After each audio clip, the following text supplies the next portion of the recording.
Reviews.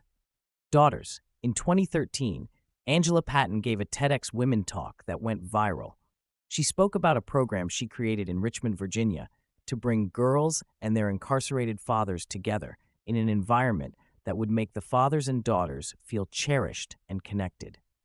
These daddy-daughter dances have been so impactful the program has expanded to other prisons. Daughters, co-directed by Patton, is a documentary about the first of these dances in a Washington, D.C. prison. In the film, she says that when she wrote the man in charge of proposing it, he responded with a quick yes. No one has ever requested something as powerful as this moment. To qualify for the program, the fathers have to complete a 10-week program to strengthen their fathering skills, which means sharing some painful experiences, regrets, and fears. One man says it is the first time he has ever been in an environment where men talk about feelings. As the title indicates, Patton and co-director Natalie Ray make the girls the center of the story, with 4 as the focus. Aubrey is an adorable 5-year-old when we first see her. She is proud of being the smartest in her class, and she has a wall covered with her certificates of achievement. She is especially interested in arithmetic and has already memorized the multiplication tables. As she keeps explaining the meaning of the numbers, we understand that one reason they are so meaningful to her is that she is trying to understand when her father's 7-year sentence, longer than the time she has been alive, will be over. The absence of their fathers affects them more traumatically as they get older and understand it is the result of bad choices. Santana, age 10, understands her father's situation better and, with 2 younger siblings, says she has had to become the dad in her family. She grimly insists she might get married someday, but will never have children. 11-year-old Joanna says sadly, "I don't even remember his face. I don't remember nothing about my father." Razia, who is 15, is cynical, hurt, and angry, even considering suicide. The most telling example, though, comes from one of the men, who tells the group he first became sexually involved with his daughter's mother when she was just 13. She gave birth to his daughter at age 14. He recognizes that if her father had been there for her instead of in prison, she would not have been so vulnerable to his attention.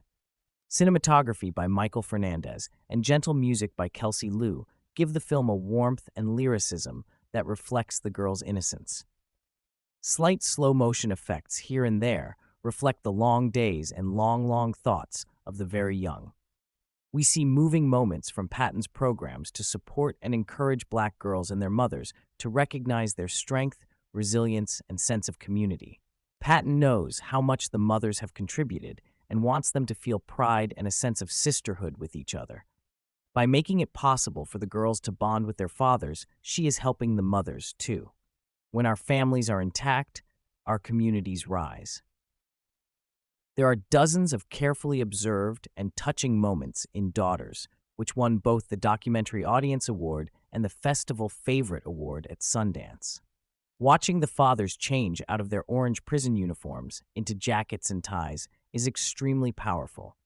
And then it becomes even more meaningful as we see some of the fathers teaching others how to tie a tie, a skill we associate with tended bonding moments between father and son. Then with occasions like graduation, dates, and interviews for office jobs that these men never had. It is enormously moving to see the men with boutonnieres on their lapels. And then, when the sad goodbyes begin, each of them passes the flowers on to the daughters as a symbol of their dedication. Why are the men in prison? That is not the subject of this movie. What matters here is that, as a character says in American fiction, nobody is as bad as on their worst day. They love their daughters. Not being able to be a part of their lives adds to their sense of hopelessness. More importantly, their daughters need them to be present in their lives. As with the rehabilitation through the arts program featured in Sing Sing, the recidivism rate for participants in this fatherhood program is around 3%. In an update at the end, one of the fathers explains that he had never been out of prison for more than 6 months since he was a teenager, until he saw how important it is to be there for his daughter. By the time of the update, he had been out of prison for 4 years and was determined to stay out. Many prisons have eliminated in-person visits in favor of expensive, for the families, remote connections. As they hug for the first time in years, the fathers and daughters show an ineffable release of infinite tension and sorrow. One of the fathers says, "For that 6 hours I wasn't incarcerated."